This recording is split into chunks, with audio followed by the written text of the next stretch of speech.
welcome. What a big pleasure this week to have you guys here in LA. Yep. How's it going, Alberto? Thank you. Thank you for having us. Thank you so much. After watching your YouTube, you have the best wrestling YouTube channel that I've been, Ostomer turned me onto it, and then I just started watching one video next with other videos on mindset, on Thank you. Rating the states, and then your dad. Yeah. So the fact that you guys were here, I was like, oh man, would you mind? Yeah, we have to make something happen. That's pretty awesome. Well, I appreciate that, and that's like. Well, he drags me in on those once in a while, so. No, he wants to be the center of attention. I don't really. You guys have this cool dynamic. Yeah, I love it. I love it. Yeah, we're close and. Kind of like best friends, I guess. Yeah, we are. If we weren't, I think this wouldn't work out. We are able to go through this journey from wrestling, from life, everything together. We're close with how we do things with our family and stuff. So I think, it also adds to like you following and being someone who's interested in watching my YouTube. It wouldn't do any justice if he wasn't involved in that, especially in the process of seeing how my training goes and having that dynamic where, a lot of parents are watching, or kids are watching and seeing how like to handle things with their dad, or if, for me, it happens, it's my coach, and it's always been my main coach. But, like, what about for people who aren't, like, and how they can, maybe help their relationship can kind of go forward in going in, like, helping their kid in sport and wrestling and jiu-jitsu, whatever it is. So, yeah. Yeah, I'll ask you some questions. Go ahead. Yeah, no, it's kind of funny. I was a jiu-jitsu guy back in the early 90s. And we actually, I wanted to do jiu-jitsu. But at the same time, I also started golfing in my career, and I liked to golf. So I thought he was going to do jiu-jitsu and golf, and then I was going to maybe be a caddy for him someday, carrying his golf bag around. And then one day he brings a flyer home with little wrestlers on it, like cartoon characters. And he said, I want to wrestle. And my wife and I looked at each other, and we said, he's got two sisters, and he's kind of soft. And and my wife and I looked at each other and we said, he'll never make it. And he goes, I want to do it. And let him try. He'll get burned out in a week or two. He'll be on to golf, and he can do a little jiu-jitsu. It's a little softer form of taking care of yourself. And here we are 20 years later, right? Yep. So you were doing jiu-jitsu, and then you got him into jiu-jitsu, and then you saw wrestling. Well, and you don't have a wrestling background. No, I don't. I actually... It's funny, I grew up, my parents are immigrants from Yugoslavia. I'm 100% Serbian. And when they came to this country, my dad bought a farm. So I lived out in the country with 200 sheep, like 20 head of cattle. We lived off the land. We didn't go to the store for anything but a 50-pound bag of a big sack of flour to make bread. My mom made her own bread every week. So we milked our cows, we butchered, we ate off the land, and it's kind of what I did. So I wrestled with my brother at home because we couldn't join sports because we were so busy on the farm. But I had a brother that was a little bit bigger and stronger than me, and we'd wrestle. So you guys got the good vitamins and minerals from all the nutrition from all the food and the yeah. I've always been like fans of combat sports and like wrestling, fighting, all that kind of stuff. So, but I actually never did jiu-jitsu. Like, I tried like karate when I was little. I always like wanted to do some sort of like fighting. I don't know why. I just had this in my head. I just was always interested in combat. And I don't know. I brought up wrestling at my own. Power Rangers. Yeah, I like Power Rangers as a kid. I've talked to other people about it. They're like, yeah, I watched that. Like, that's kind of. I feel like that's kind of got me into wanting to be this like badass superhero kind of guy that just goes out and takes out people. So. Yeah. So you never made it to jiu-jitsu class? Never. But my uncle kept doing it, and he became a black belt. So I work with him sometimes, and we roll a little bit now. No. But when we were little, no, actually. I mean, he kind of familiarized me with it, but I was only like 7 turning 8 when I started wrestling, so it wasn't anything.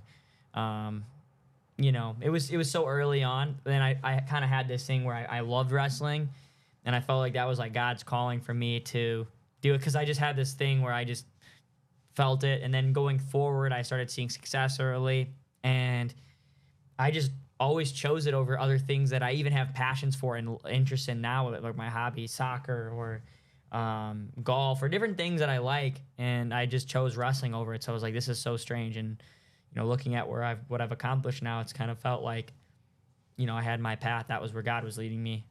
And that's kind of why I just naturally like kind of went through my calling, had my, you know, so. And it wasn't easy. It was a long 20 years of, Yeah. you know, we're not done, I hope. I don't know. He had an injury. He's coming back from that. But, you know, a lot of ups, but a lot more downs, right? Mm-hmm. Not reaching those those things that, you know, he had dreams and goals and things, and just for one reason or another, it just didn't happen. But our thing in our life was about, like, you know, everyone's journey, everyone's story is going to be a little different. So just because one guy wins a world title at age 20, Stevan has his own story. It might be I never win one, right? We talked about this. Or it could be like a David Taylor. He waits till 27, and all of a sudden David's winning world titles, right? Mm-hmm. How was it for you not having a wrestling background, and there's all these wrestling families with, you know, their dads or other family members? How was that for you, being there for your son? Well, I tell a story, and I'll share it with you because I didn't know anything about wrestling except for I always had a knack of somehow being able to kind of observe things and see things, like, which I think that, I don't know, my brother's the same way, and it's my dad had it. You could just kind of, like, we had a lot of... Obsessive compulsive. Well, no, but we could also read through a lot of things and say, this is important, this isn't important. And so having that, I became a student and became, once he came to me when he was like in 5th grade, he was crying. He just lost a match. And this was like in our little town of like 3,000 people or whatever back then. And he's crying, and he says, Dad, I want to be the best in the world. And I'm thinking, you can't beat the guy here in Cedar Lake, Indiana. I'm not even thinking in the state. He's talking about, and he's like, you got to help me. And he's grabbing onto me and saying, you got to help me. And I'm thinking, you know, he's going to calm down after this, right? Yeah, I think. And he didn't calm down. He kept bothering me. You have to help me. And so I delved in all my energy and my spare time into becoming a student of the sport, getting on YouTube, watching the best guys in the world, and trying to find the common denominator of why a guy that's winning all these world titles is different from the guy that's not winning anything. And so that became my quest, is not because I wanted it for me, because I never did it. I wasn't living through him. I was just trying to help my kid, like most parents. You'll do anything for them, right? And Yeah. I was trying to do whatever I could to help my kid. And one of the things, he wanted to be engaged with me, so I had to become a student. So I got around people smarter than me and got the coaches around me, and I just started learning from them. And I always want to be the dumbest guy in the room. So people around me that are a lot smarter, and that's kind of how this all came about, right? Mm-hmm. Yeah.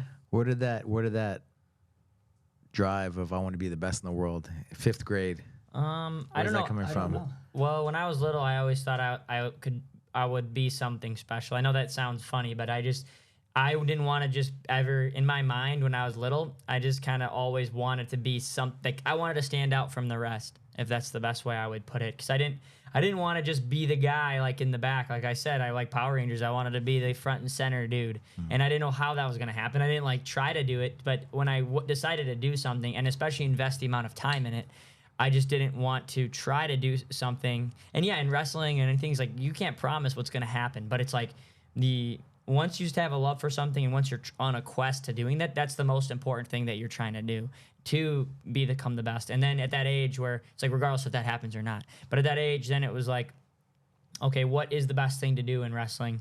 It's to be a world champion or Olympic champion. Those are your highest peak things you can accomplish in the sport. You know, worlds happen every year, and except the 4th year, it's Olympics. So it's, you know, those are the things. And then each thing along the line, going from high school winning a state title as a kid, to middle school, to going to state, winning state titles, going to college, becoming an NCAA champion. And then after that, you try to make it in the freestyle circuit and go on. But for me, I always had a love for freestyle too. That's how my club started. I started in the spring. So, you know, I started with freestyle. So I knew that first. And, yeah, I just had this like yearning for it, I guess. And my dad was there. And I think from me asking what I did, he became very, you know, he loves the sport of wrestling. He's become a fanatic, as the best way to put it.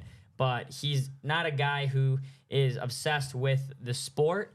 He wants to know, like, he's always been someone who can break down of like why someone's good or they're not good, or what works and what doesn't work. And you know, understanding like what is world class wrestling and what's just not, or you know, in certain things you could always break that down and kind of like read between the lines. I think in combat sports, it's really easy for people to just watch it. I don't even have this eye for wrestling. I have a feel, and he has a good eye, and so him being able to break down technique, break down what someone's doing.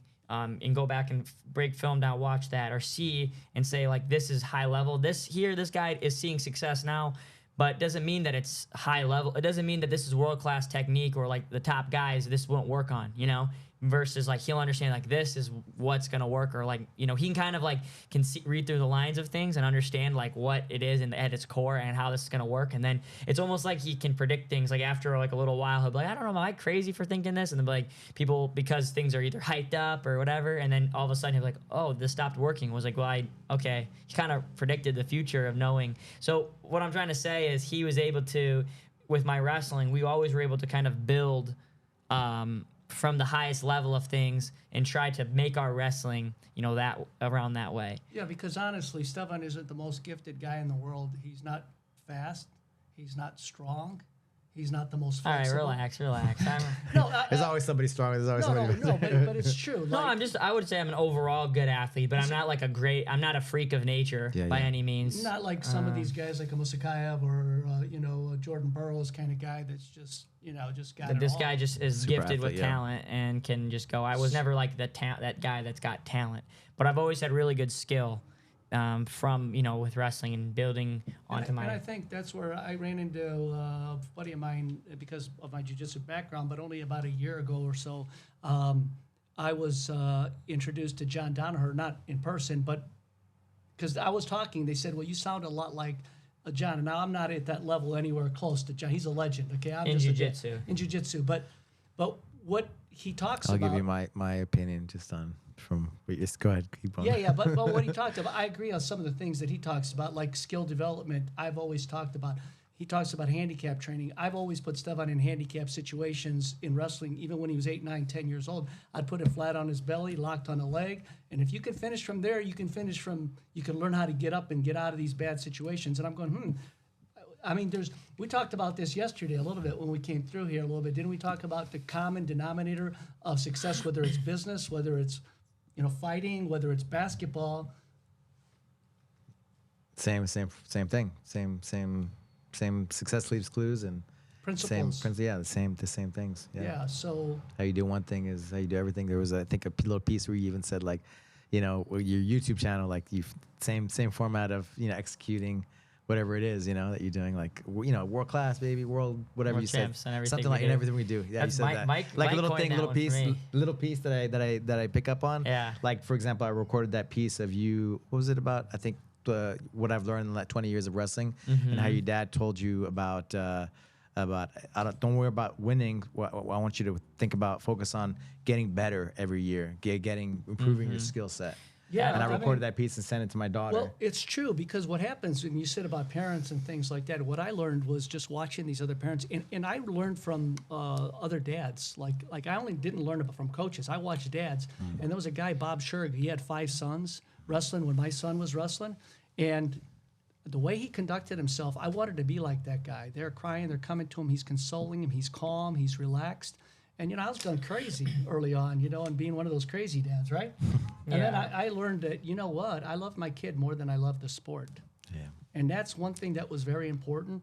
And then, you know, on to what you said there is it's important for us to keep that in mind, because otherwise we can get carried away because we're so competitive that we can lose that. And that's where we never lost that because I care about him more than I care about the sport of wrestling and his well-being mentally, because parents can really mess their kids up here and put them back a long ways, don't you think? Oh, Stevan? yeah, definitely. I mean, yeah, I think growth mindset, though, is something a lot of people aren't born with that mindset. Some people are, but like You once can learn it, right? Yeah, and Just like anything, right? you can, yeah, you can. It's something like you can acquire, and it takes a little time of practicing, I think. But like understanding that, like, it's almost a way of living more than it is like I learned this for wrestling or something, or for whatever, jiu-jitsu, combat. You kind of have to understand that's like how life kind of goes. And, you know, you face these challenges, you face these adversities, and you fail or things don't go the way that you want.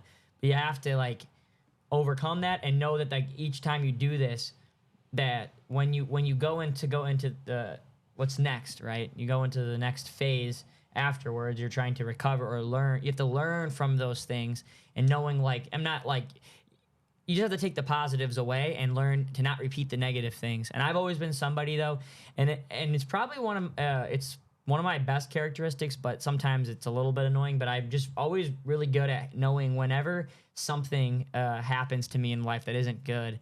There's a piece of me deep down inside of that like gets kind of excited to see what now after this adversity happens. That like I'm excited to see where this will take me now, and most people are like devastated and they don't know what to go on from there. But like for example, like if a freaking zombie apocalypse came in, or like if COVID happened and wiped everybody out or something, I'd be kind of the guy like, oh, this is gonna be interesting how we can handle this and like how I can survive. Like this is like crazy for this to happen. So like, you know, and in wrestling it's the same. It's like, you know, you lose, you have these opportunities that happen and they can be devastating. They can crush, you know, what feels like you're just like done. And I'm able to switch that, make that be like, hey, like, where can we go from this, and how can I learn? Like back to what you said about what we talked about on that, what Stevan was talking about not having to win right now. It's like, hey, you don't have to win a state title when he was a kid. I said, you don't have to win one in high school this year, but you know what you got to do, Stevan? You got to go to the room and you got to get better every single day. You don't have to win one the next year or the year after, but you have to get better in the room today. And those will all add up. And when time meets with your skill development and the right timing happens, God willing, some luck happens and everything else, boom, you're there. But you're going to get better every day. And you know, that was our mindset, the growth mindset. I can remember him making the cadet world team for USA. He goes to Serbia, our home country, you know. We're wrestling for USA. He made the team for USA. And he gets knocked out his first round against Azerbaijan. Remember? You got thrown or something for 4, and then you came back, and you lost by a point or 2. It was devastating. We're out in the back. I took him out in the back, and he's crying and stuff. And I can remember this is like one of those moments where I just kind of looked at him, and I kind of shook him a little bit, and it was emotional for both of us. I mean, all this work, all this dreams and goals just, boom, gone. And I said, God has a plan for you. There's something that we need to learn right now.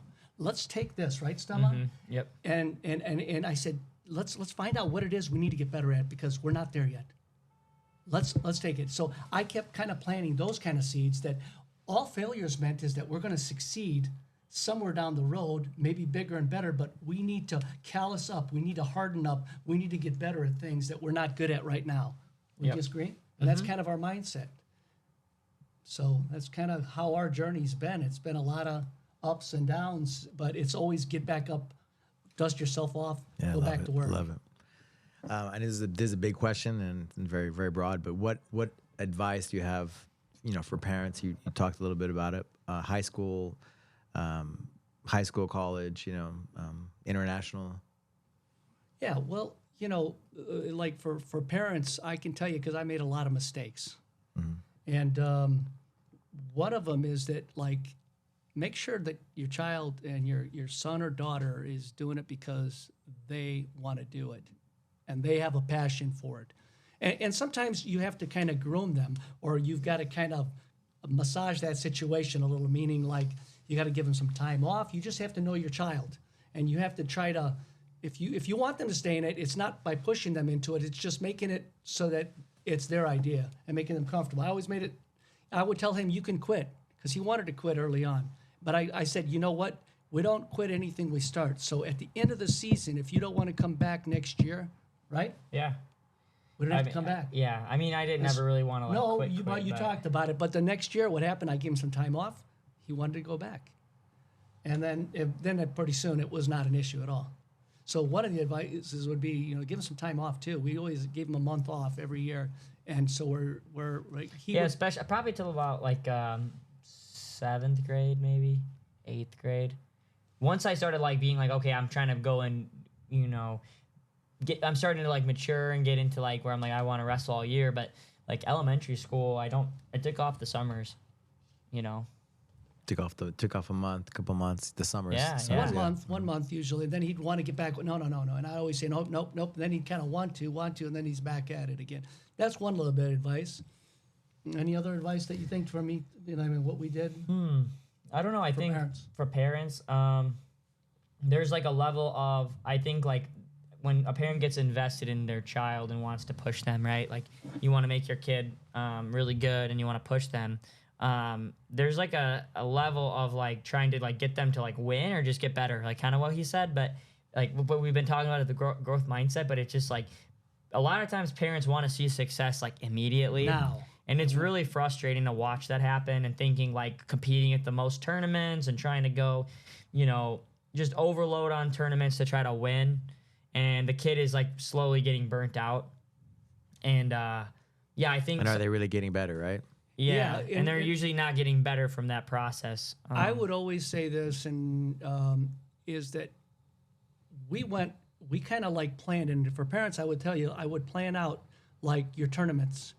Don't go every single weekend after weekend, unless you're there technically, and we weren't. So what we did was say, we have an area, we're getting on a leg, but we're not finishing. So we're going to spend the next 3 weeks working on that. Then we're going to go work it in the room. Then we're going to go test it. We're going to take a quiz. We're going to the XYZ little tournament down the street, and we're going to see how that goes, right? Mm-hmm. Then we come back, we evaluate. How did that go? We still need room. Another 3 weeks, we try it again. If you go every week, you can get worse, right? Yeah, I mean, I was going to say, though, I think, like, because you're taking, like, a better, like, I think, like, combat sports in general, right? Mm-hmm. If you're a wrestler, or it's pushing is kind of something, and, like, going over the top and pushing because it's a hard sport and, like, being tough is something that's, like, negatively ingrained into the sport when it's, like, really not. Like, there is a decision that really good wrestlers and great wrestlers have to make that like puts them to go and do things when they're uncomfortable and when they're not in the right, you know, they have to push through things, and learning to do that. That's one thing. But I think overall, in properly getting better and excelling at the sport, you have to use your brain a little bit and like what you would do, right? It's not just like, well, let's make them work, we'll make them go to a tournament, make them push harder and do that. It's like, well, are they getting better? Are you burning them out? Are you pushing them too hard? Are they can get injured?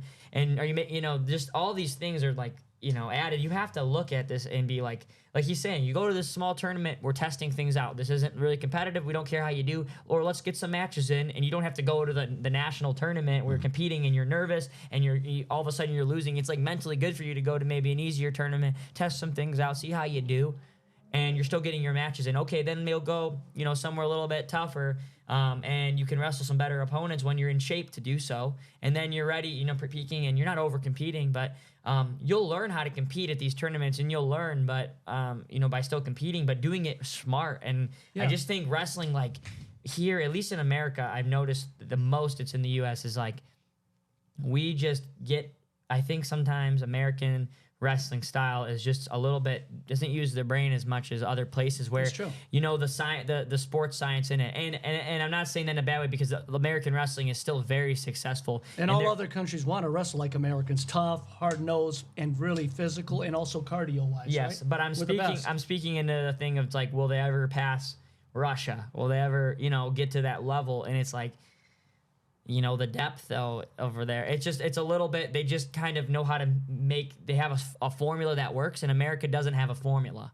It's just kind of every city, every town, every state's got their own way of doing things. And luckily, we do have the access, we have resources. America is one of the best countries for that. So we're able to put together an ultra team of all spread out, but they've got a system, they got a formula in a small little region, and like they can in Dagestan or Ossetia. You know what I mean? So I'm just saying, like, I think that's one of the biggest reasons is because they got a formula that works. It's like they have a brain behind the operation, and they keep replicating it. And here it's like there is no. It's kind of a big mesh of like, oh, sometimes this works, sometimes this works, sometimes this works, and you get an era right now where a lot of America's best guys the past 5 to 10 years are going to retire soon. It's like, how can these young guys, are they going to be able to fill the gap now going into the senior circuit? Will those guys go and win medals, or these, you know what I mean? Yeah, because this past year was not. This was the first Olympics that they did not have a gold medal. Well, we went to watch. Yeah. Yeah. What did you think about the Olympics? Yeah. I mean, being a guy in jiu-jitsu and then going in. I mean, this last year with my daughter, we started, going to the state championships and going that, and then going to Fargo and seeing that, and then some of the regional things, and then the Fargo, and then going to the Olympics. It's like the same kind of format. So that was cool. Like the same, the second day, the matches, and so just for her, I didn't say too much. Just let it happen. Let it soak in, right? Just watching Spencer Lee. He had all his fans there with the supporters there. Yep. For the finals. Awesome. What's that? It was awesome. Yeah, and I was looking Amazing. forward. I was definitely kind of America was behind it, and then see Ray. Did he say his name? Ray or Hay? Ray Higuchi, yeah. Yeah. So yeah, it was just not to see any of the guys, like they're such amazing wrestlers, right? To not see one gold, out of all the males, but then the girls, Amit and Sarah. And Sarah. Sarah, yeah, I mean, she's our hometown Indiana girl, right? And we watched, years ago, Dangal. You ever seen that movie, yeah. Dangal? Yeah, and so just we were kind of low key, like before it was the finals, right? To see her beat your friend, right? Did she go against her? No, Suzaki lost to the Indian girl. That's what I'm saying. Yeah, that was the first match, right? First match, yes. First round, yes. and then she came back and wrestled for third. Yep. And then she didn't make weight. That was crazy. I don't even know how that all worked out. Well, we had the day of her life. Well, and then the rule, nobody knew the ruling. So that's what blew my mind, right? So in freestyle, you have the represage match. I'm like, what? Yeah. Yeah. So you know how it works. Like the finalists, whoever the finalists beat, get to go for bronze. Well, it didn't make sense to me that since the Indian girl lost or didn't make weight, that like how her like represage didn't wrestle, like they didn't wrestle each other like for bronze, and then the winner goes in the finals. Instead, they put the girl that lost earlier, or more recent. Right, so like the girl that the Indian beat in the semis, the Cuban. Right. She was definitely not the best candidate. Like Yui lost first, then the second, and that's just how the draw was. So usually for bronze, like Yui would have to wrestle the Cuban for bronze. They should have done that same process earlier on, had one more match, and then the winner goes in the finals. But and not that we're not taking anything away from Sarah. She's an awesome girl. Yeah, She's an Olympic gold I medal. don't think they knew how to run to the bracket. Everyone was going back and forth. I remember Flow Wrestling was confused. We couldn't believe that she wasn't going to wrestle. We're excited actually to because Indian watching the Dangal movie, and then she was like a cousin or there's a relation there too. There's right? a relation, I think. Yeah. And it was pretty impressive. And just the fact that she beat your friend, what's her name? Yui. Suzaki, yeah. She's like the girl's next goat. She hadn't lost, right? She hadn't lost. She hadn't lost since she was like 14 or something. She's got so many belts and Olympic gold and 4-time world champion, and she's just 24. And she's an awesome person on top. We got to spend some time with her and get to know her a couple times. Yeah. Yeah, man, that was insane. But yeah, the atmosphere probably was awesome. And just how's your daughter think about it compared to like opening her eyes, I guess, for freestyle and wrestling in general? I mean, it was inspiring, right? We were there we ended up actually changing our ticket just so we could watch Helen, and so everybody else went back, and I stayed with her for a couple more days, So cool to watch all the matches. And Helen's our greatest of all time, right? Mm-hmm. She's amazing too. Yeah, I wanted to make sure I was there too. And she was one of the first. She's the first female that I saw. Wow. Just online, wrestling. Mm-hmm. And then I was like, this cool to is see really that cool, happen. Yeah. She's the real deal. She's got it all, doesn't she? Yeah, she's really talented, really good technique. Kind of puts it together, really good skill high. set, and really dedicated worker when she's locked in and focused. So it's, amazing. Yeah. She jumped into jiu-jitsu now too a little bit, right? Playing around. Yeah, she she walked through the blue belt worlds, but what were people giving her a hard time of, I guess, but I don't. I'm like, people always have their opinions, right? But how amazing is that to have an Olympic champion? Come on. Yeah, well, I mean, and it's different rule sets anyway. It's like, yeah. It's amazing that she just did it, Yeah. What? And won, he's, controlling everybody. And, Well, she's got the takedown on neutral. She's gonna, and then she's gonna control on top, and she's gonna pass. Probably get points, right? In the jiu-jitsu, the rules now, right? You get. yeah. What But are the I think rules? also just what's that? What are the rules? Yeah, well, go ahead. Yeah, Well, you mentally- takedown, guard passing the legs, right? But you know, just like the success, the same concepts, Same right? formula. It's like same formula. Yeah. It's like how many reps has she done in all the different things, you know, Yeah. from different Yeah. rule sets. But back to what we were talking about earlier, just real quick. I always say every man or woman, every habit that we have, you know, we get habits by our whole life. We've been doing something a certain way. And a wrestler, when they're young, they do this, and they've created habits. And the only way to change those habits is through repetition. You have to reprogram yourself, right? So if you wrestle tournament after tournament after tournament after tournament, you're ingraining bad habits. You're getting better at your things that you do bad. Think about it. Yeah. If you have a flaw, but you keep doing it over and over again, every single weekend under pressure, you have to stop that habit, and you've got to, you know, imp the bad stuff out, put new stuff in, and you've got to put it under fire. So you have to, and the only way any habit man has, good or bad, can only be changed by one thing: repetition. And they'll tell you sometimes 30 days, 60 days. We've read all the books, 90 right? 90 days, whatever it but, is. But you've got to rep it, and then test it. Rep it. Has the habit changed or not? Am I doing it different? And that's where parents, I think, the biggest mistake is. Going back, right? I did a USA wrestling course so I Yeah. could be there for the state and Yeah. whatever. We could go there to the things, and then it was actually really good. I was like, it kind of had the numbers of, you know, how many competitions they should have at a certain age, and it had like guidelines, you know, and you know, not specializing in them too early, you know, and and we was saying that, and then you know, some jiu-jitsu parents, like they're so focused on getting those gold medals and winning, and you know, because maybe they didn't get gold or first place, they're like upset, and I'm like, listen, like, just believe in your kid and just love your kid, Yeah. overall, over everything, Yep. and then everything else will happen if they have that support, right? I don't know. And focus on one problem at a time and fix it and create a new habit there, and then they'll find another problem. And Yeah. you fix that, Yeah. and you move on to the next one, right? But I was looking at the, you know, just Dan Gable's story. He swam, right, until he was Yep. like 12 or something. Yep. So not specializing them too early. Yeah, I think that's really crucial. I mean, I think that's, you know, something that a lot of other places do, that they're not like pushing things too hard at a young age. They kind of can find it, and when then, you know, they develop like an athletic skill set of like, you know, being flexible, being athletic, moving their body. I think wrestling at a young age, probably best thing is like body awareness and control.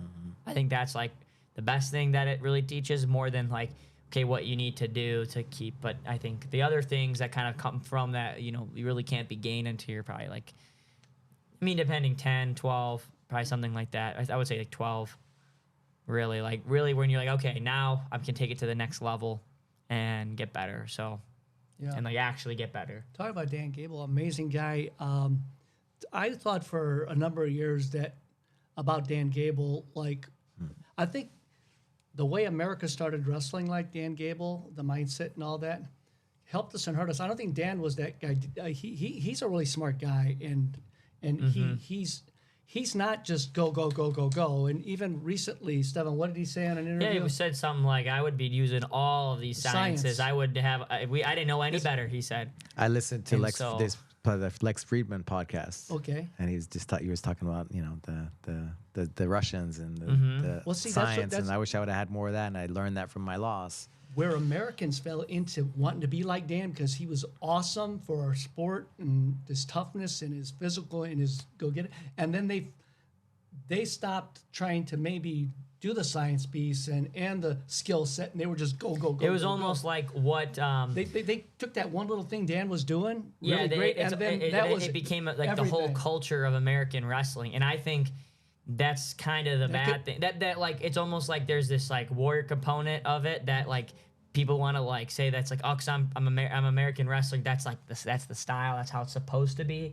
But I don't think that's really like what he wanted it to be. You know what I'm saying? Yeah, when he It's coached too. Isn't and that when kind of crazy? How like, Like they call it Gable style, but Gable's not saying those things. Yeah, That's what I was like, whoa, man. And look at his stint as a coach and what he did, you know, there was a lot of strategy. There's a lot of technical things. There was a lot more than just being tough and being in physical condition to be able to pull off all those victories. Even look at a lot of the wrestlers that came out of that like quote unquote like Gable era when he was coaching. Like yesterday we were talking with Mike Hurley, my business partner, was saying, who's your favorite wrestler? He's like, well, Lincoln McElravy. It was like, that dude looked like he was one of the slickest wrestlers you ever see technically. That's not an Iowa guy. Olympic bronze, world silver, world champion, and wrestled at Iowa, looked like an Iowa guy, but when he shook hands with you, he was hitting like arm drags and boot scoot, like all these crazy moves. It just was like, there were so many good wrestlers that came from that like time period that really weren't, thinking they were very skilled wrestlers as well. That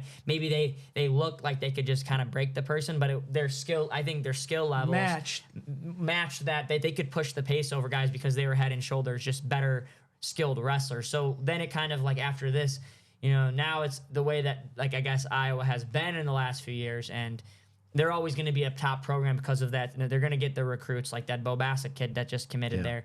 But I think one of the things like, that they have struggled with, even having a really amazing college wrestler like Spencer Lee, which he was kind of the one guy that everyone always said they had injuries. They've been kind of just, where they almost like get driven into the ground a little bit from overtraining and kind of having that style when, in the past when Gable was coaching them, they were just very skilled. So, that's kind of my take on it. Tom and Terry are very skilled. Watch them wrestle at the Worlds and things. Their skill set was really high, and they had that mindset. So it's just different era, different things, and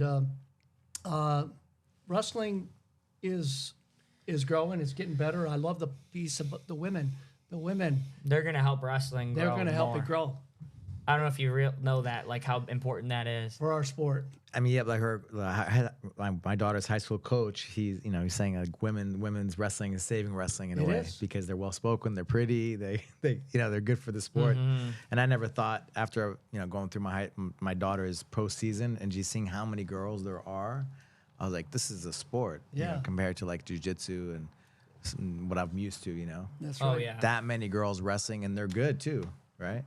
They're great. They're great, yeah. And I think, I don't know, you've been around this for a long time, and I started with jiu-jitsu, never really wrestled, but I've been around it. I think it's probably easier for a person like a Stevan to, like if he were to train jiu-jitsu for 2 years, like he's going to control pretty much anyone he's wrestling. He's going to be able to take him down and have his way with him.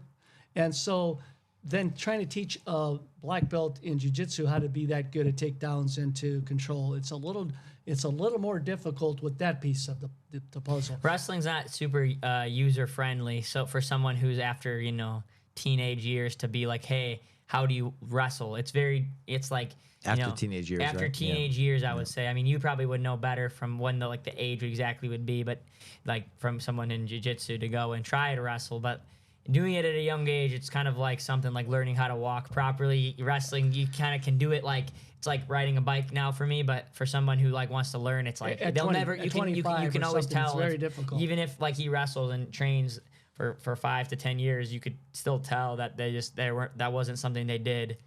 Or like someone speaking a language, like that's their second language, Yeah. I kind of wish Stevan would have done some jiu-jitsu when he was 15, 16. I think at that age, when you're like a teenager, you can do both. It's strange, but like you can but once you get that like in the 20s and stuff, trying to switch one or the other, it becomes a little more difficult. Well, my body type, I think, is also more of a jiu-jitsu type, because I'm not somebody who's always been a guy who can explode through things. I've always been a very good like endurance, and I just have with my skill and then just kind of the way that I'm kind of consistently working, that I kind of always build up really high, and especially and mentally too. I've always been a guy who's more of like, I'm really good at like when I attack the legs, I'm always been a good, offensive wrestler who can finish very well. I know how to get takedowns very well. And for me, I just like the concept of like getting in a position and working through to find an end result. Thinking my way through it, like a finish, or even defensively now, like that I've grown to getting better in defense. It's one of my favorite positions now because it's such a problem solving. I know how to work through this. And I feel like, BJJ, it's like a lot of this time you're spent in a position that you have to work, and it's not like a sprint. You're just consistently working. So I just had a like that probably would have been such a really good sport, for my own cross trained a little bit, right? Trained, yes, different positioning, yeah. Because of that, like how my body just kind of how I'm wired, I guess, as a person. Would you agree? Yeah, I wanted him to do jiu-jitsu. I mean, it was just kind of, but once he got into it, I said, it's going to be kind of like, I don't know. Mm-hmm. It was Yeah. it was tough. Definitely tough. But yeah, I think wrestling, back to what you were saying, though, it's definitely growing. And I think you probably know I'm a big freestyle advocate, right? How's your, I just got a question, like you being someone like, and your daughter likes freestyle better too. But how do you see it where it's like college? And I guess because she'll do, if she wrestles in college, she'll be wrestling freestyle. But I personally think that this, with women's wrestling growing, it's going to help freestyle wrestling in America. Because of that, like, you know. I mean, you know, she started training with Ostamir here, and Yes. they had like nogi classes, and it turned into like a freestyle wrestling class, Yes. you know. And so she has that love, you know, like the turn, just all the techniques. And this last year, she was like, you know, 2-a-days and really just loving it. And so I love freestyle, and just switching it up for folk style was like big like for me. Yeah. For her too. She's like, I hate this, you know. Yeah. But Like it's, you know, Stevan too. Trust me. I think, He yeah. hated it in college. I He did hated it it in for 4 college. years. I was still really good at it, Yeah, obviously, yeah. but He was in the finals. And I just think like for college wrestling, people will say, "Oh, I like college, or I like freestyle, whatever," or like some people will say, "I like college better," or folk style, quote unquote. But a lot of them haven't taken the time to actually watch freestyle matches the same way and understand, like, watching the highest of high-level guys do this. Like, guys in college can see success and can't translate over and wrestle freestyle afterwards. It just isn't that. And on top of it, I just think college wrestling is popular, not folk style. You can move anything, any style, and say that that's college wrestling. But if you're supporting with a Penn State shirt on and you go into the duels, or an Iowa shirt, or Oklahoma State shirt, or Michigan shirt, you're cheering for your team, and you have the whole environment around you. It doesn't matter if it's Greco. Yeah. You're cheering. That's popular. It's not folk style. It's not the mat returns and holding it down. And personally, freestyle is a much more exciting sport, neutral. You know, it's a lot of higher level skills and more just excitement going throughout wrestling. You put two people on their feet. Dynamic, yeah. Yeah, I mean, it's like fighting. And it's like when you get a takedown in ground game, it isn't as exciting as when two people are trying to punch each other. It's just or take each other down. That's what it is. So I think, in my opinion, it would help increase wrestling if women's keeps growing, and if women stays freestyle. Men's could see maybe some eventually 10, 15, 20 years from the road. Right. But And I'm not sure that's going to ever happen. I'd love to see that. I would too. But here's what I'm thinking. You tell me what you think here. UFC, wrestling has kind of been the feeder system for the UFC, correct? It's look been at wrestling or jiu-jitsu. Yeah, I mean, at the beginning it showed like the efficiency of, you know, how it Jiu-jitsu. worked, jiu-jitsu, but then, you know, it's like they do everything. When wrestling is like the base, you talk about like what, you know, like for athletic development, there's nothing compares No. to wrestling. and the grit and the conditioning and everything else, nothing. But you're getting submitted. Wrestlers go in there, they get submitted until they learn how to defend. You learn the basic things. Yeah. and- So what I'm thinking, I don't think because of with the UFC the way it is, I think, and you tell me, we never really talked about this. I think a folk style wrestler can adapt to and will be better at UFC MMA because of the control. You know, once you take their back or take the side, you know, a lot of it's on the mat. Where freestyle is a lot of neutral. You got 15 seconds to turn the guy your back to your feet. Where in folk style, it's all about control, getting wrist control. I like guy. folk style. I don't think that, like, because I would like folk style to be in college, or for freestyle to be in college, I don't think I'd want folk style taken away though, like from kids and youth and stuff, because that is like America's style of wrestling. And I do think there is a lot of It things transitions like, into the MMA perfect. but I also think even in my freestyle, because it's like, it's kind of like going into MMA, you have wrestling back or you have jiu-jitsu. When you know how to wrestle freestyle wrestling, but having some skills from folk style, learning how to throw legs in on top, learning how to be in positions, but still not exposing your back. I think folk style can show a lot of aspects of learning to control somebody and getting on top in positions that maybe you wouldn't be so natural at doing. And a lot of, you know, like, Yeah, that's what I mean. yeah. Like for example, like even when a guy shoots and, you know, get a crotch lift position and trying to look for a 2-point exposure, I think sometimes in folk style low, like people learning how to move their body and learning not to expose their backs, they can actually wrestle out of positions better sometimes. I don't know how to explain it, but folk style does teach something, and I do like it. Well, It's just, like Bo Nickel, you know, I mean, obviously a great folk style wrestler. He did a little freestyle too. You were on some teams, U.S. teams with him and stuff. And I mean, he's really transitioning really well in the wrestling piece. I wish he'd do a little more wrestling in his fighting instead of stand up because he's so dominant there. But he's his transition is going really well because he's really, really good at. Was your question that of what I think is better? What do you think? I mean, I talked to my daughter's high school coach, Gary Barros, and he was like, yeah, it's better for MMA, and I think I agree. Yeah, just all the controls, and you know, when you take somebody down, like you're controlling somebody, because and you got to keep them down there. You keep them down, and you know, avoid the jiu-jitsu stuff, and knowing how to control somebody in those positions is a fight, right? Yeah. It's a fight, so it kind of conditions you and gets your mind. And that I think it's the better way, but I love freestyle. Yeah. I think it's it's I think cool. it's this. I love it. I fell in love with it. I just think also like I love folk style is cool too, you know, but like just it's been so much fun. No, and I just think like each country's different styles and narratives of each wrestler going to and the seeing their Olympics, skills and like the what these turns, guys are fighting for, and yeah, it's exciting. Finesse, the technique, Oh my gosh, the strategy. There's so much better mental. Like you have to have your mind.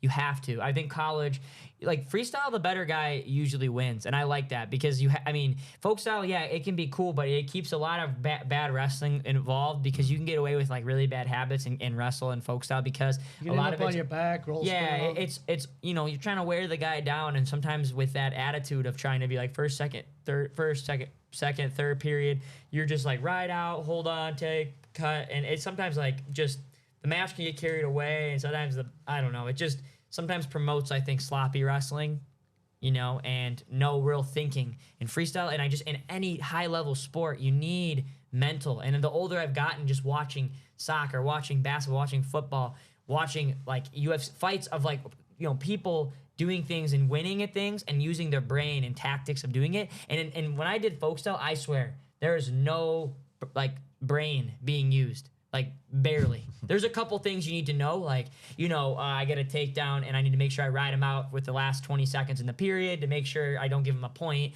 Like there's little things, or like how to, you know, win a match in short time maybe, but for the most part, wouldn't you say there isn't too much strategy in folk style? I mean, My- maybe you didn't use too much strategy, but I just feel like there's it's a lot more tactical with the explosiveness and all. And you're spending time in neutral because when you're down, everything slows down. Right. And that's why a lot of people don't want to watch a jiu-jitsu match, which is if it's like a chess match if you understand it and it's fun to watch.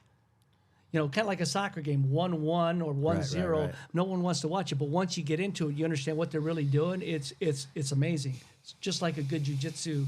Two guys rolling, nothing's happening, but they're high-level guys going from one thing to the next. It's a big, sophisticated thing going on. And when you hit the ground game in folk style, everything slows down.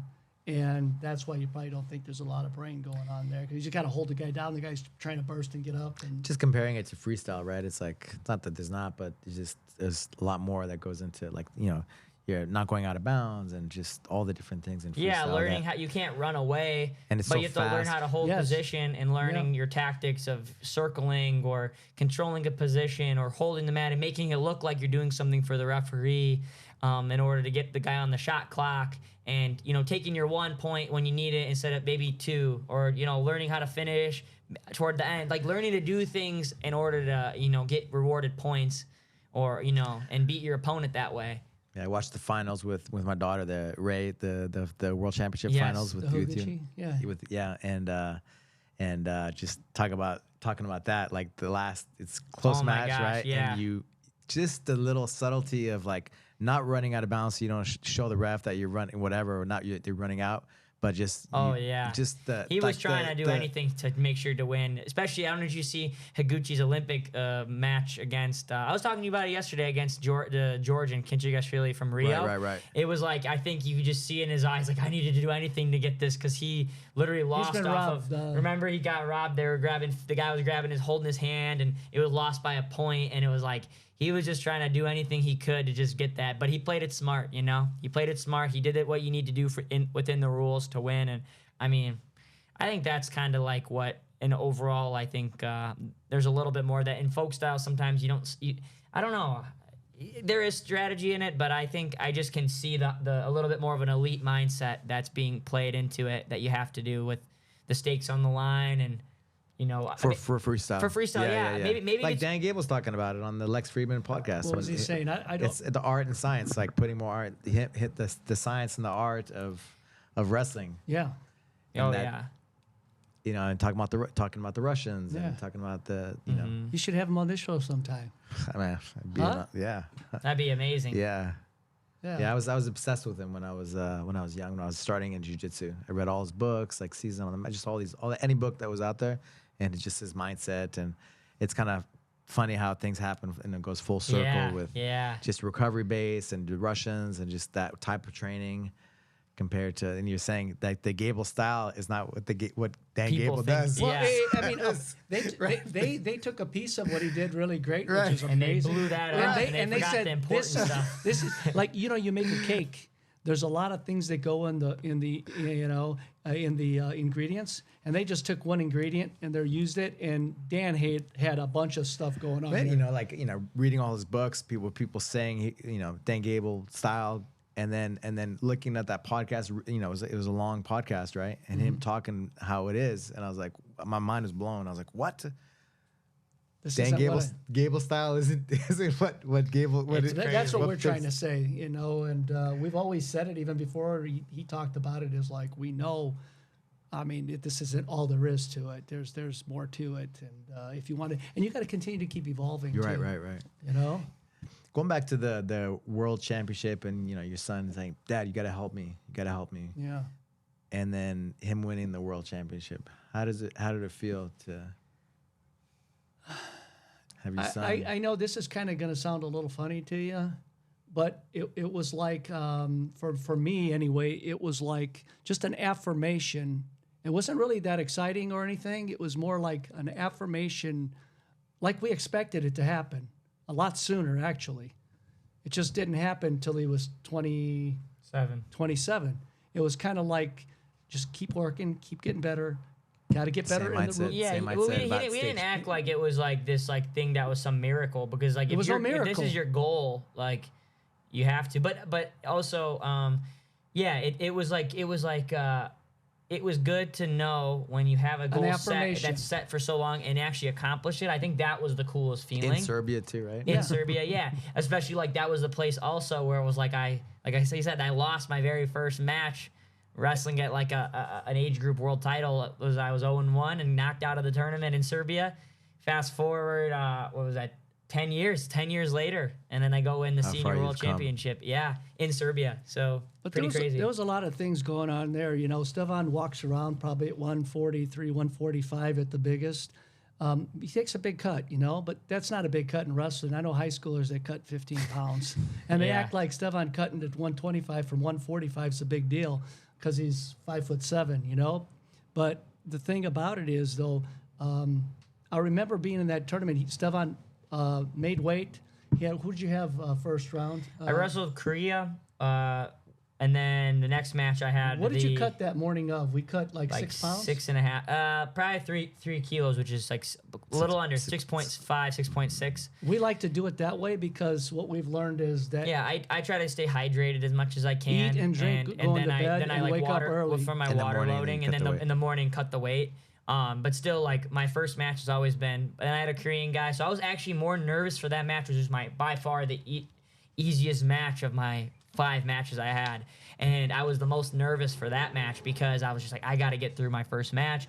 I don't know, like my training's been really hard. I had a really good training camp before, wrestling matches. And then, with really good wrestlers, a Cuban guy who's a 2-time U23 world champ. and matches are going back and forth. Yeah, and I it's remember just like- one day at training, Stevan goes, "Man, am I ready for this?" Because So- he just got clobbered by Ortega. Yeah. And it was like, Yeah, but then we go back. He'd win a match. I'd win a match. He'd win a match. I'd win a match. I'm like, man, am I freaking ready for this thing? And weight cut. I was so nervous for that first match, and then I was like, okay, I'm moving. Wow, I'm moving pretty good. Blew out my lungs, whatever. Next match, I get the Uzbek guy, Abdullayev. He just took bronze at the Olympic Games. in Paris. I think Spencer beat him in the semifinals. So that was my second match. He's a very underrated guy. He's kind of one of those like hot and cold wrestlers, like very, very talented. And on the winning side, you never know what he can do and, you know, put it together. So I was like, dude, I got this guy. I know he almost had Uguev and Gilman beat back in Tokyo. He can throw together something, but I controlled him. I dominated him. I did awesome. And then I got literally 20 minutes later, I'm starting to feel my arms and legs are starting to get like that lactic We got buildup. Serbia coming out with bags of ice. He's got 20 minutes to recover, and he's got Uguev, two-time world champ. And Olympic gold medalist in Tokyo. Up next in 20 minutes. And he's sitting there. He's got ice on his legs, ice on his back, and he's kind of feeling sorry for himself, I could see. But I didn't say anything to him. And then all of a sudden he says to me, which kind of, I knew he was going to win this thing. Because he looked at me and he's looking at Higuchi's warming up here, Uguev's warming up there. He's up against the mat, up against the back with ice on him, and he's just kind of stretching out, relaxing, breathing. And he said, "This is where I want to be. I asked for this." And you know, it's these guys that he's got to go through. Abakarov, last year's world champion at 57, Uguev 61, and then he's like, "What did you end up saying to me? Do you remember?" No, I was like, "This what is." What came into your head? I don't even know why. Well, I mean, it was just like I've been in. It was interesting This moment. is the question, right? Like, what, you're under pressure. What do you say? And he's feeling like self-talk. I have a situation where I feel like I've always been the guy to win when it doesn't matter against guys. I've beaten many world medalists before, or had very close matches. Like I wrestled Uguev like 6'4" my first match. I lost to him. I beaten like Sanayev, who was a world silver and Olympic bronze. Suleiman Atli from Turkey, I'd beaten him. But then at the world championships, when it matters, I lost to both of those guys. And it's just like, man, I can beat these guys all day, or you know, and then lose when it matters and not win the medal that I want, you know. So I just was like, man, I've been here so many times and putting pressure on this, and it's like, yeah, I don't feel good, but who cares? Like, I gotta go. This is what I want. If I want to beat these guys, it's time to rise up and go and just freaking do it. You said, I asked for this. I asked for this. You know, what do you think's gonna happen when you want to win a tournament? You think it's gonna be easy? You think I'm gonna just go and beat Uguev? Like, are you kidding me? The dude hasn't lost in 4 years. You think I could just go and show up and just think, oh, like this is gonna be easy? Like this is gonna go as I planned it? And no, it didn't. I was down 7-2 at the half. First period. And I can tell you another piece of mindset. He comes back at the 30-second break. And, you know, like as a dad, I'm going, hey, my first question is, what are you thinking? Instead of throwing a bunch of coaching things, what are you feeling out there? I want to know what he's thinking. He goes, man, I can't. I said, he goes, what do you think? I said, you're not moving the guy. You got to create some action. Your right-hand collar tie, He was like a Brit. Like his positioning is always so well. And, you know, a lot of that, like that Dagestan style is probably, you know, a tougher style to face, the more defensive end. They're just really tough to get through, and then, you know, you can only pick a couple attacks. But I wasn't moving him enough. But what he said to me, he goes, I know what I'm going to do. I'm going to change up. I'm going to start snapping the crap out of him with my left hand and not only my right. Yes. And he goes, Dad, this is going to be the best 3 minutes of my life. He goes, I'm going to, yeah. And he went out there and he put up 3 takedowns in the next 3 minutes. Yeah. To win it at the last. I scored 6 unanswered points to win the match. And by the buzzer beater, it was crazy. I mean, I was just like, and once you start moving and you're in the zone from what you train every day, and you just start doing like the things, and he starts to react the way that you want him to react, and you start getting moving. You don't start thinking. You just start like pulling the trigger, doing it. And all of a sudden, one takedown, made an adjustment right there. Takedown. He knew he had to do something. I saw the same thing. I didn't know how to do it. He figured out how to do it right there, and then said, watch. I'm going to put on the best 3 minutes of my life, which gave me the goosebumps afterwards. That was the match that gave me emotions because of what he had just said to me, and then watching him win the way he wanted. Not the actual Higuchi match, because I knew that was going to be what that was going to be, right? Mm-hmm. I was proud of him. Yeah, and then the next match I had Abakarov. He was the world champion in 2022. I lost to him. So we wrestled in the semis the year before. That's who I lost to. And he went on and whooped Gilman in the finals that year. And then this year we're rematching again in the semis. And man, that guy's got some thick, like his style, like he's like fire and ice to me. We're just like the most opposite body types, opposite styles. I'm a lanky guy who likes to attack. This guy's a short, stocky guy who likes to defend. So we were just like, our matches are always like, you know, it comes down to the wire. And you know, a crazy thing was I kind of overwhelmed him. He took a shot, and I actually was the one who defensively scored on him. I threw him for 4, and I won. I closed the match out well. And then I had Higuchi, and from that point on, I was like, man, I'm just running so well. I just avenged 2 losses, 2 of the best guys, a world Olympic champion, a world champion. I'm like, I got Higuchi. It's mine to win. I Last didn't year's care. at the weight up, 61 kilos. He was that world Yeah, champ. Higuchi had just won his first world title at 61 kilos the year before, and he cut down for the Olympics to try, to qualify, and we wrestled. I mean, he is so skilled. He's probably of the 3 wrestlers, probably. I like his system the best, I think. Like, offensively, he's really hard to score. He's got great positioning, but he's got a nice single. I mean, he's a great guy for you to study, like, especially, like, if you want to see a great combination, a 1, 2, 3 step combination Even on your for feet. your daughter to watch. I mean, He's this is a guy best. that, I mean, John Smith said he had the best single leg he's ever seen in the world. Wow. This was a pull couple it up years on ago. YouTube. John Yeah, Smith's John like, you Smith. ever see that Ray Higuchi guy? This guy's got the best single you ever seen. And it honestly is like, I mean, he does. and if John is saying that, He took me down with one, so and he's got that and an arm drag that's like a good combination, and I just like it because it's simple.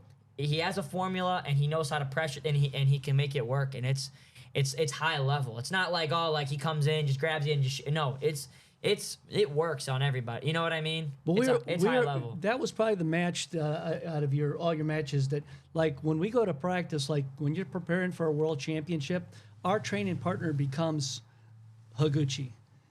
He becomes Abakarov. He becomes Uguyev, the Russian. And we'll have sessions where that whole session is your Uguyev, and this is the look that I'm telling him to give him. And it's practice after practice.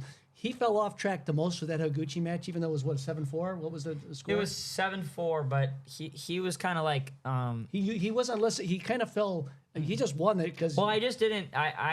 No, we were ready. Like, I was ready, but I don't think I understood. underestimated. No, I just didn't understand that. Like, with like what he does really well, he kind of like makes me feel comfortable settling in and not moving him, and he just can strike off of it. So I was like, oh shit. Okay. So the second period, I kind of had another one of those. Like, I gotta really lock in and do them a little more than extra just to move this guy, because like he'll make you feel comfortable just hand fighting with him, and then all of a sudden boom, he just drops in quick, and I'm like, I have to actually like kind of try to beat up this guy a little bit. I can't just try to stand in front and think I'm gonna move him around, and I did, and but that match actually was my favorite, even more than the Uguyev match. Uguyev was just like, I dug deep, my things took over, and I won.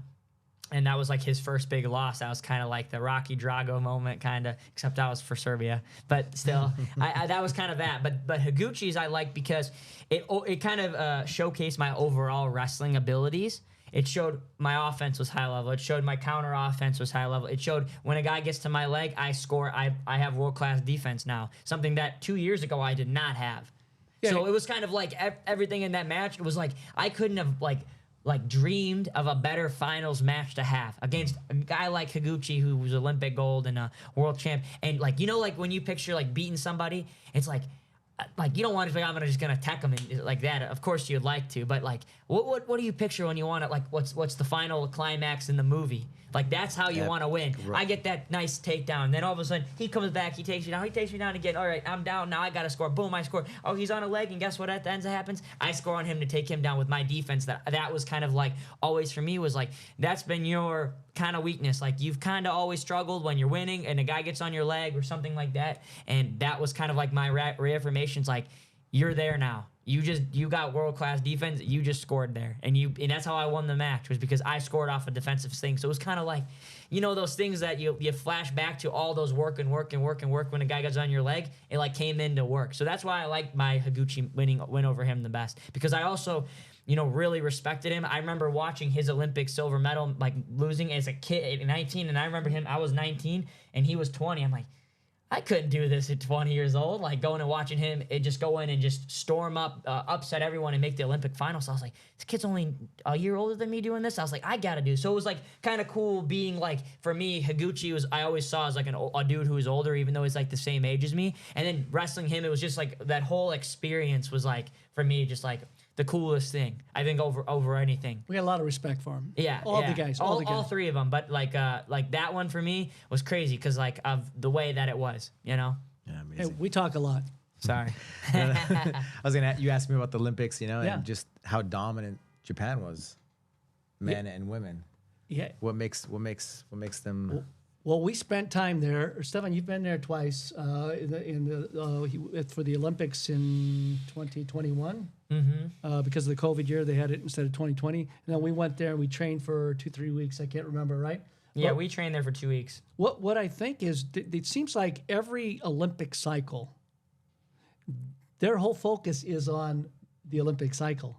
And all their time and energy spent is in preparation. So they're taking a lot of quizzes and midterm examinations. But that final examination, they know the answers to all the problems they've missed in the quizzes and the They're gonna midterms. peak at. I mean, look at that Kyuka guy who ended up beating Otaguro like in a real controversial match at the Japanese trials, and then that guy goes in and wins the Olympics, and it's like that's like the guy who should have won the Olympics, his guy who beat him in the same nationals goes and wins, and it's like he just looked like he was ready for each guy he wrestled.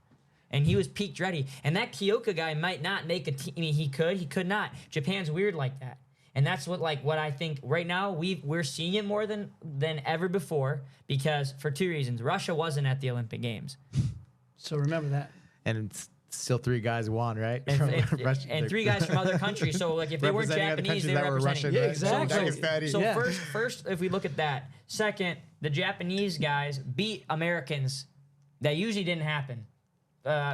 Yes, Japan has always had an Olympic gold medalist, but when has the Japanese done it twice? This year, there was a finals and a semifinals. Takatani beating Dake too. And so that's another reason. So a Japanese beating an American, Americans are paying attention. Dude, they just beat this guy. Then at the Worlds, Ono beating Vito. Like that stuff wasn't happening, I guess, before, and it is now.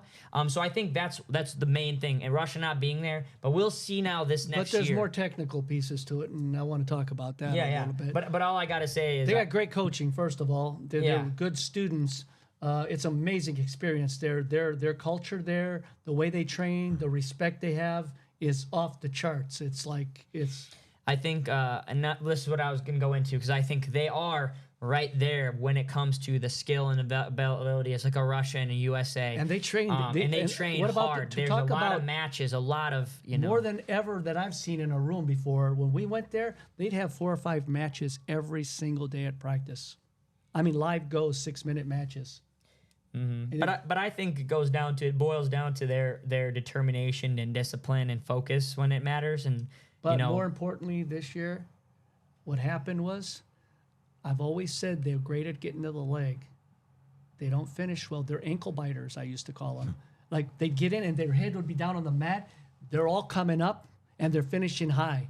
And that's what they did differently. You watch all of them across the board. I said, if they ever got their head up. Watch them like 4 years ago and be like, oh, these guys just grab the leg. And a lot of the best guys, like, they'll get to your leg. How's the guy got on your leg 3 times? You just stuffed them out. And you didn't score. Yeah, but these guys now, they're picking up the legs when they get on and they're running with it. Up, run. Boom, they run you off the mat for 1, or they finish. They're finishing high. But here's the thing, though. That's the biggest technical thing that you saw throughout the whole team. On every single wrestler got up, they finished their shots that they got to.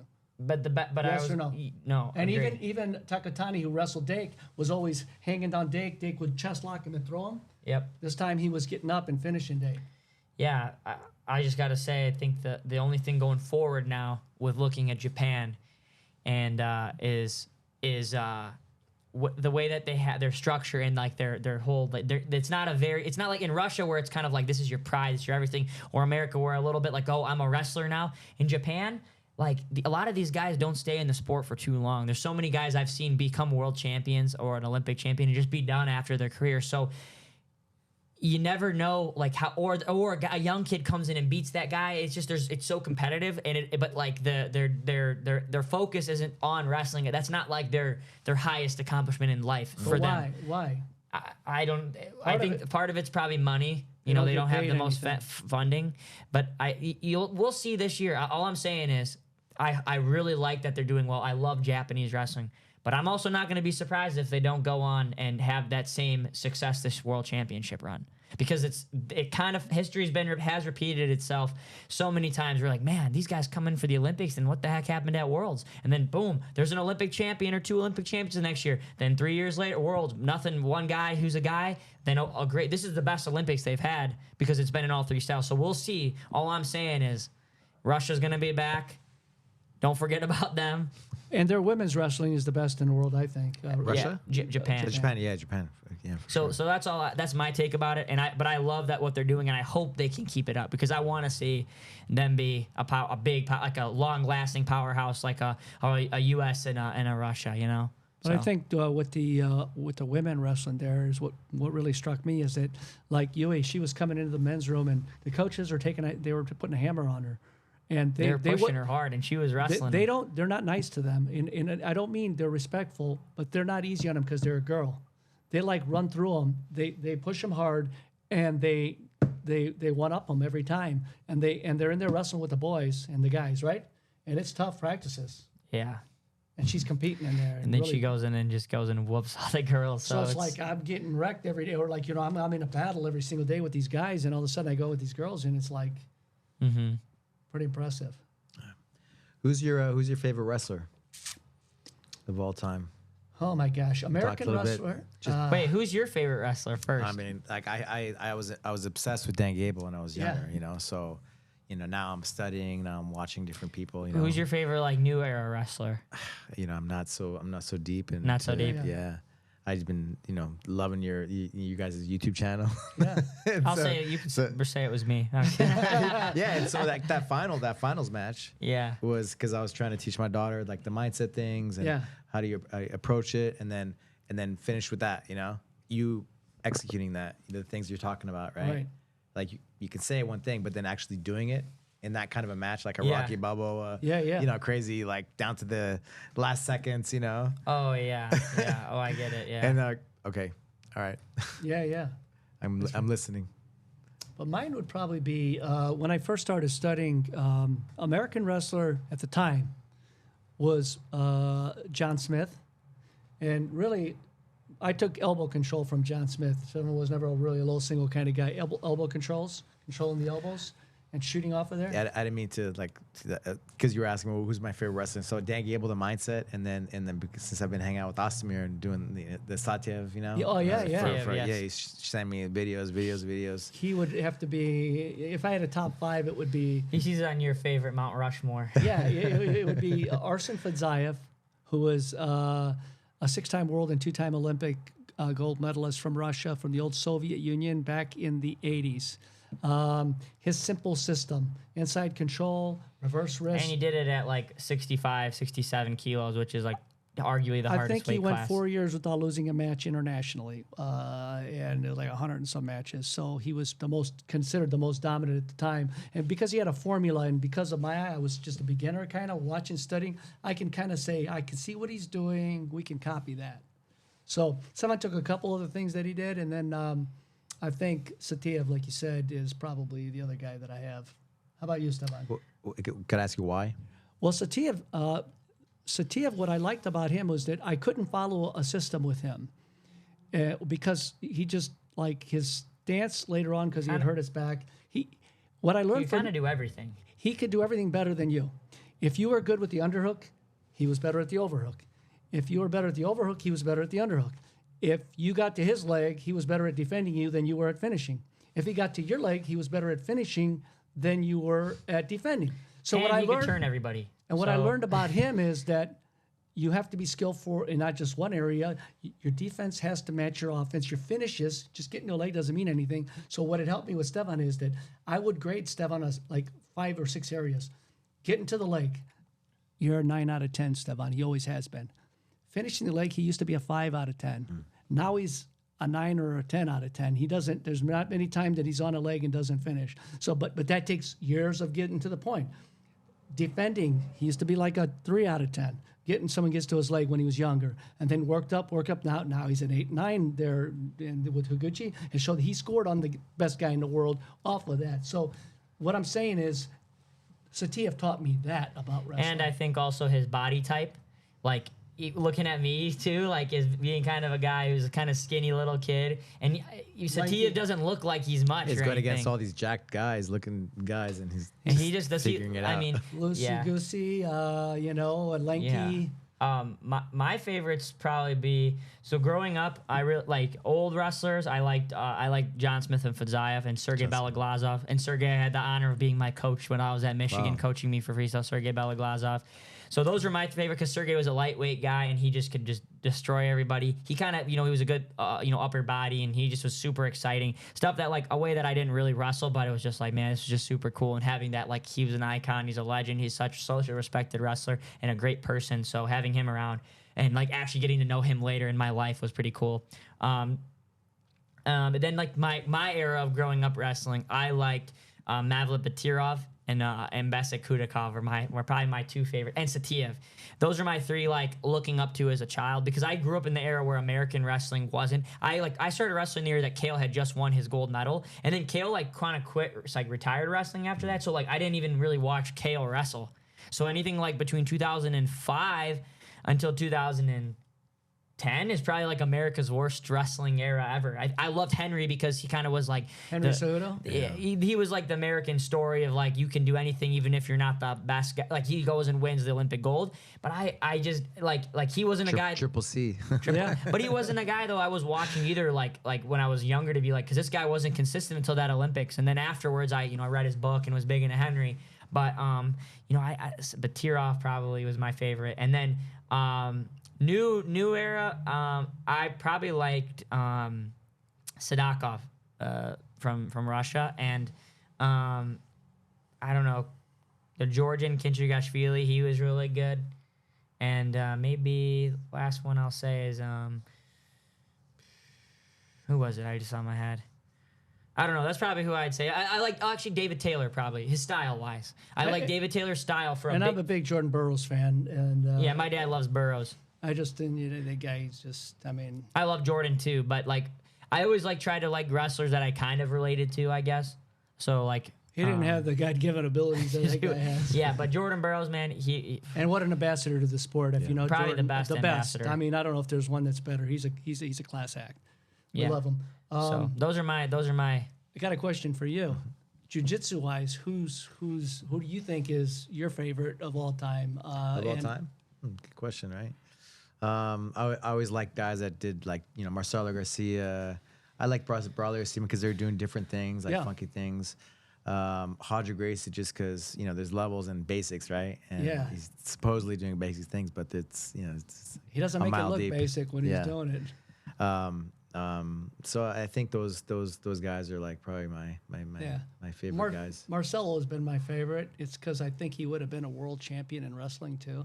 His takedown ability, he had those great arm drags that he can get to. He's got a good single leg. He's a great finisher. He finishes well for, you know what I mean? Like, he understands the concept of. Look, didn't he have a 13? ONE FC came back, yeah. Yeah, I mean, he made it look kind of like he didn't skip a beat. He had a nice little snatch single, dropped the guy, got side guard on the guy, and I think got a full mount, then a side, then a north-south, and then tap, right? Yeah. I mean, I think he's a pretty impressive. The way he approached, his approach,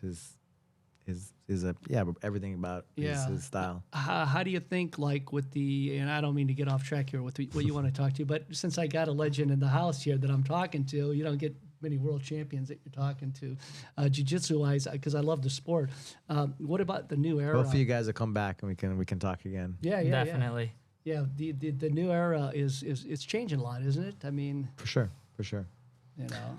We were talking about just the UFC at the beginning was the best style, and then fast forward and things, everybody's good at everything, right? Same thing even in grappling, right? So you have to kind of learn wrestling and judo. And, I can go on and on. We'll go totally off. I'd love to talk to you about that because for sure. I want to know how they cross over into each other a little bit, and what the sport's going to look like in the next 10, 15, 20 years from those early days.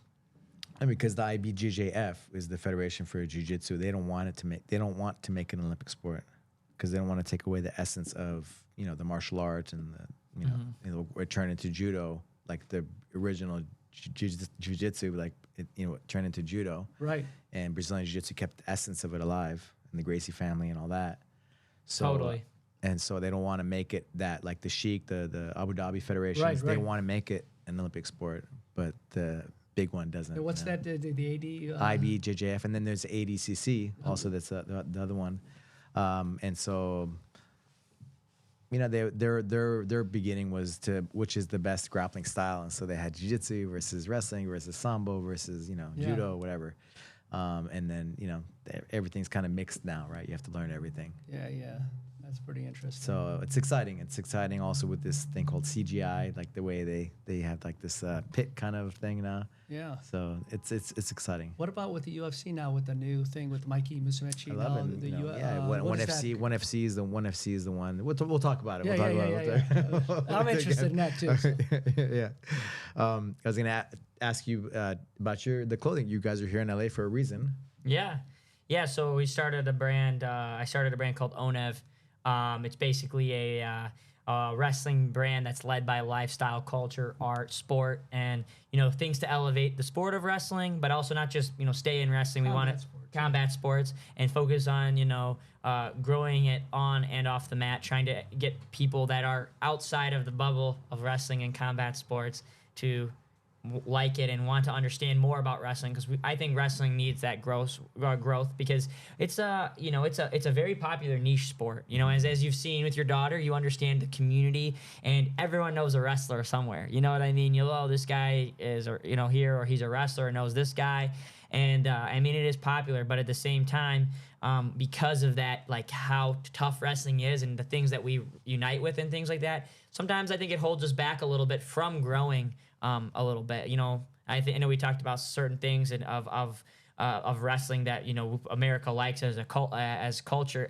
That also I think harms the sport from getting to be friendly to non-combat fans, and I think people be cool, or to be just cool and more of something that people are, and it is starting with the UFC, and right. But I think there is room for it, and I think what we're trying to do is something pretty awesome. Yeah.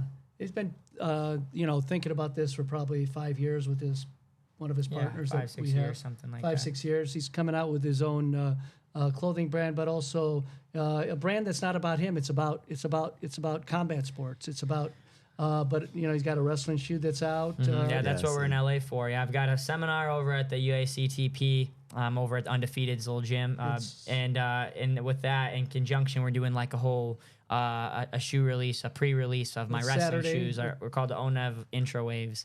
So we're pretty excited to have that. I was actually planning on wearing my prototypes of those at the Olympic Games before I got injured. But nonetheless, it was something that's been working on for probably close to 2 years. Something like that kind of came in the stirs, and then we started making like our own samples. We had an artisan make my shoes and then put it into the factory for probably 4 or 5 sample Most runs. expensive shoe you've ever built. It was like $2,000 for an artisan to actually hand make a shoe, one pair. We learned a lot about shoes. He learned everything there is about the rubber soles, the outsole, insole, fabrics, rubber. Yeah. So, spending time to actually like dive in and build something that, that you're putting, trial and error into as an athlete that knows what it needs to get done. 20 years of wearing wrestling shoes, so like he knows what he liked, what he didn't like, so he took those pieces. If I ever had a shoe, I don't like this because it always rips right here, right? Or I don't have the comfort, or whatever it is, correct? Mm-hmm. I mean, we had a pair of shoes. I'm not going to mention the kind of shoes, but he wrestled at 2 world championships in them, and they blew out in like less than a year. Both of them did, right? Yeah. He wrestled at the Worlds with the shoe that the sole was probably coming off, but he liked them so much. But we wanted to come out. He wanted to come out with the shoe that, hey, that's part of wrestling shoes and the wear that the sport brings. But you got to have a shoe that's going to last you a couple seasons. Yeah. And how did the name come about? Oh yeah, so the name ONEV. We kind of were first starting with like 1V. I think. Is that not repping the North Face? Inside. He wears all kinds of clothes. Well, I always mix it with a lot of other brands that I like too, because it's like he spent thousands of dollars over the years. I could just tell you this from a teenager up on shoes and clothing of all kinds, whether it's It's a Supreme, Bathing Ape. What are the other stuff that you wear? Yeah, I like a North lot of Face. street fashion and a lot of things that have. I like a lot of brands that have purpose in areas that matter, and I think that's kind of what we're trying to do is like derive some purpose into having like either shirts made a certain way or hoodies woven a certain way because it's like important for the sport of wrestling, but that you can wear and look good in because that's a lot of the things right now that are popular in fashion and in streetwear is things that have what's the word, like purpose. It has, there's this is waterproof for something, or like it's meant for that, or like there's certain tech that we want to kind of incorporate it with ONEV, and kind of like I said, we're trying to bring the quality up, and it's not just some t-shirt like from Gildan or something that's like a quick like we're trying to make good quality and make it we're making it made this way for a reason. But I like I think it's important, especially for me. I've always been like in that end, and I kind of like see my brand already as something that can be mixed and matched in things that I already prefer to wear. So that's kind of why, I guess. Yeah, back to the name of it. It was going to be one vision for him and his partner, one of the partners in this. They had one vision. It's probably 5-6 years in the going of doing this for wrestling and elevating the sport. And we kind of were a little bit of a little think tank of people coming up with the name. And then just one day, I woke up out of bed, and I was saying ONEV. Yeah, he just started saying it, and then the other business partner's like, I was doing the same thing. He was like, right? I was saying it like 50 times in my head, like ONEV, like I was waking in the morning. Like this? And I said, why don't we, like, I don't want one V as too American. I want like a French guy to be able to say ONEV, or a Russian guy to say ONEV, or a Serbian guy to say ONEV. Or, like, I don't want it to mean... I thought 1V sounded too much like a product name, so, I wanted it to be a little more... So ONEV doesn't mean anything, and then he came up with, his partner's wife says, on to never-ending victory, is kind of how, that stuck with us. So ONEV is that. Anything else you want to add to that? No, I'm excited for this. I think... regardless of my wrestling career, I think it's something that, can kind of... And you have a passion for this is something I have a passion for, always have, so, yeah. Love it. How can people find it? Yeah, our website's www.onev.world, ONEV.world, and, also our Instagram's at ONEV.world. That's kind of where we're functioning right now as we're growing the brand, and it's something that we're doing really cool stuff with. I'm excited. We're already, working into Jiu-Jitsu a little bit, trying to get into some boxing, trying to get into some combat, and also eventually I think here soon we're going to be doing some stuff with some artists and some different people in different careers, and not just in combat, even trying to really be on the one foot in about the combat sports and other foot in with lifestyle and streetwear. So love it. Yeah. And your YouTube channel. Check out my YouTube, Stevan Mićić. I know Alberto's my #1 fan, honestly. He really is. So I spent so much time watching. We got a celebrity watching us. Yeah, I was like, dude, Alberto Crave. I'm trying to learn. Yeah, he's got. Hey, your dad. You know who follows me? Yeah, not the legend. Yeah. Ray started following me during the Olympics. I followed him. He followed me back. Yeah, and then he won. He beat Spencer Lee that night. Yeah. He's a good guy. Yeah. You stay in touch with Ray, don't you? Yeah, I do. Yeah, I'm planning on giving him a pair of my shoes. He's a good competitor. He's a good person. He's in the U.S. right now, training out. I think at Lehigh for they hired him for a little bit to come work out with some of the guys. So it's funny. We got a lot of these guys because of his international wrestling for Serbia and things. He's developed a lot of overseas connections with Japanese and guys. A lot of them are reaching out to him. Hey, give me those shoes. Yeah. I think you're going to be getting a pair in Sadakov's hands here. Yeah. Ono was like, I want to buy the shoes. Then he went and won the world championships. In October. So I was like, all right, yeah, you can have How did you start your YouTube page? What was the actually drive? Mike, my camera guy here, he was Mikey, the one. how are you, Mikey? He's in the back over here. So Mike was like, dude, like nobody's, he gets me excited, man. He's smiling. He's like, he loves it. Yeah. Well, Yeah. I've always been a guy that's been pretty like modest about when it is like accomplishing goals. But when I won Worlds, I felt like it was a good time to try to share a little bit more or do some better stuff. And Mike brought up the idea, dude, like, we started like doing like film and like doing stuff from Chicago Galaxy. Like, dude, like, why don't you just start a YouTube and we do a vlog and start training going to the Olympics. And it kind of worked well because I had just won gold at World, so it was kind of like this perfect timing to build into that. And now after it just kind of so happens that we're kind of able to make even cooler content now that it's not so locked in. Like, what are you doing today for training? It's more like I can kind of make what we want happen, or like, you know, what's going on in my life that I'm doing, and sharing a lot of wrestling things that I think people need to hear. And we, you know, I think that's what is more important than just like seeing what a world champ's doing. I think what's cooler is like we get, you know, people get the access to see like what goes on in my head and what people, and that's what frustrates what can me. I get better at. So. That's what frustrates me. I'm a different era, different generation, and kind of what frustrates me is like, I go, do you know that it took us 20 years? This little information that we're giving people for free is like, if they know where to go and look, they can extract a lot of stuff that took us blood, sweat, and tears to get to. And it's like, it's free. And it's like, you got 2,000 people looking. I mean, like every parent that has a kid should be watching this right now, not because we're anything special. It's because they don't have to go through what we did, right? Yeah, they don't understand. They want it easy. They want get rich quick, get good quick, win a gold medal. I want my kid to win, but they don't want to go through dig through some of the information. It doesn't matter what you say. Like, maybe people won't say that, but that's the truth. They want it easy. It's a sad want truth, it easy. But yeah, and I wish like sometimes it's frustrating too doing this, and you're just like, dude, like, what am I spending I'm giving the time these giving guys all gold information here that I wish that they could really like listen. Like you're like look, like I see. We know you get it because you came up to and you talked to us about, look at this, I got this. Yeah, I'm screen recording, sending it to my daughter. You know, but like you're doing the work you're so a world class. You're a world champion too. You understand what that like is, so you understand like, okay, you kind of can acknowledge this and recognize valuable. that this is value. And so I think sometimes people kind of either skip over it or don't understand what's valuable, what's not, and that's the toughest thing in doing this right now is like I want people to get it. It's like just like you want to, you know, and because I want the better for wrestling in the sport. Because they'll watch some kid that never wrestled and nothing take away, and the kid maybe has 200,000 people following him, and they don't really. They're just showing you a move that will probably never work, and it's like, wow, that's exciting. If that's what you want to watch it for, then watch it. But if you really want to like. You know, that's what I watched. I'd break film down. We had YouTube when it was dial-up internet, and I was watching. It took 20 minutes to load, or an hour to load a full match. And I'd watch 4 hours after work. I'd eat dinner, come up, and watch 4 hours of breaking stuff down. Not only technique, but also what they would say, what a John Smith said, and reading in between the lines, like you're doing with your daughter, which that's great. And I'd say, oh, this is what John meant. You know, like John's talking about controls. You know, it's like, you know, this is what he means. And then we try to, yeah. Anyway.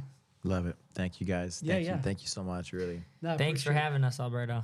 Yeah, appreciate you. And looking forward to watching your daughter and following her now that we got to meet her. Thank you so much. Let's get together again. Yeah. I'll definitely help her out with anything you guys need, or definitely, you know, I come here. My sister lives in Burbank, so I'll be around. Awesome. Yeah. Thanks for having us. Yep. Sounds good. Awesome. Thanks.